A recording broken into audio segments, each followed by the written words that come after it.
Karl Rove, writing in Rupert Murdoch's Wall Street Journal, has taken a final parting shot at Donald Trump at the end of 2025. It's worth discussing. I'm Dave Aronberg, former state attorney for Palm Beach County, a.k.a. the Florida lawman, here on the MeidasTouch network. Thank you for your support.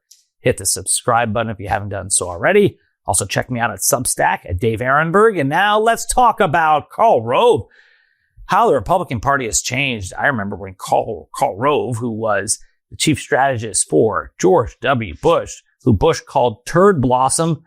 Yeah, for whatever reason, but I think it was really because he was someone who was not afraid to get into the mud, who was able to just get down and dirty, and was this very smart political strategist who was able to defeat the Democrats like John Kerry and others.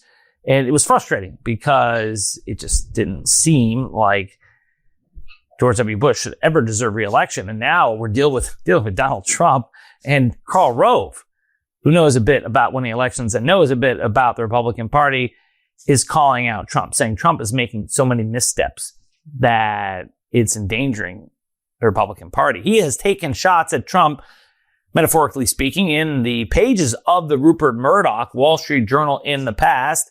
And now he's doing it again. This one, though, really strikes at the heart of Trump, because it's one thing when Trump is winning. It's another thing when Trump's numbers are in the basement. And Karl Rove is saying this is why. In an editorial entitled "The Good, the Bad, and the Ugly of 2025, Karl Rove said, "This year had its share of bizarre developments. No American president has ever ruled the news cycle like Donald Trump. He's omnipresent, completely dominating coverage, constantly in front of cameras and inundating us with round-the-clock true social posts. His pace is unrelenting. He throws at reporters so much fluff, personal asides, fulminations about adversaries, real and imagined, commentary on culture and self-congratulation, that the press and public often ignore important things." By the way, that's the strategy from Steve Bannon. So you could say Steve Bannon is today's Karl Rove. But Karl Rove is saying that this pace is also unsustainable. There are signs that the public is tiring of his hyperbole and insatiable desire for retribution. Increasingly, they may hear only the offensive or cruel things he says.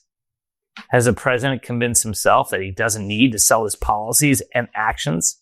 It appears that he believes he can will people into agreeing with him by claiming his achievements are the biggest, best, and most amazing in American history. He's gone way too far by slapping his name on buildings, the Donald J. Trump and the John F. Kennedy Center for the Performing Arts, and government programs like the Navy's Trump-class battleship. He might receive the fawning reaction from his MAGA base, but the average American finds such narcissism off-putting. Americans would be much more likely to support Mr. Trump if he explained what he's doing and asked for patience as his administration makes necessary changes. But that isn't his way. Presidents do best when they underpromise and overdeliver. The opposite, overpromising and underdelivering, angers voters. They often take out their anger at the ballot box. You can rest assured that Karl Rove is communicating what congressional leaders are telling him. Congressional leaders are panicked that the Republicans are going to lose the midterms, and it looks like they're going to lose it by a lot. Unless things change, the way they're headed is to a rout in November. That's one reason why the Republicans are trying to gerrymander the districts in advance, trying to change the rules of the game midway through. Even that should not affect the coming blue wave. I mean, just all signs point to it. And when Trump says to people through hyperbole, as Karl Rove is saying, that everything is great, it's the best economy ever, you shouldn't believe the whole inflation hoax, the affordability hoax.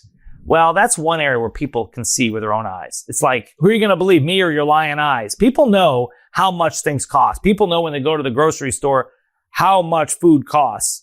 And they're not believing when you have a billionaire tell them that, no, stop crying about inflation and high prices. It's not a good message.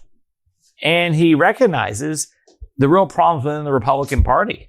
He says, Other happenings signal that significant changes may be on the horizon. MAGA is engaged in internecine warfare with different people who claim to represent and lead the movement, viciously attacking one another. Populists and traditional conservatives are increasingly at odds over important policy issues. And then Rove concludes with a call for civility. Of course, here's a guy who made a living on negative campaigning and destroying his political opponents. So it's kind of interesting that he's the one calling for civility, but you're hearing that from a lot of corners. And yesterday's Republican Party isn't the party of one of today. Oh, if you're wondering the exact reason why George W. Bush called Karl Rove turd blossom according to AI, it's referencing a Texan wildflower, that's the blossom, that grows from cow dung, symbolizing both Rove's brilliant but often controversial political fertilizer and the dirt surrounding the Bush administration, especially during tough times like the CIA leak investigation. A lot of us remember the George W. Bush administration. At that time, I didn't think it could get much worse. Well, yeah. But in politics, when you think you've hit rock bottom, too often the bottom falls through.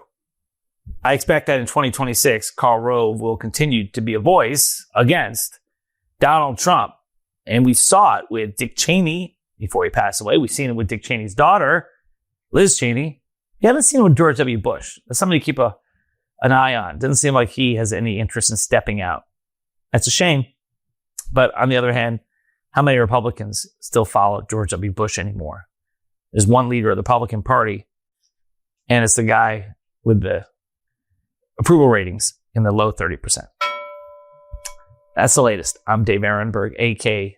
the Florida Law Man. If you like this video, please like, subscribe, share with a friend, leave a comment below. Check out my Substack at Dave Aronberg, and I'll see you next time. Love this video? Support independent media and unlock exclusive content, ad-free videos, and custom emojis by becoming a paid member of our YouTube channel today. You can also gift memberships to others. Let's keep growing together.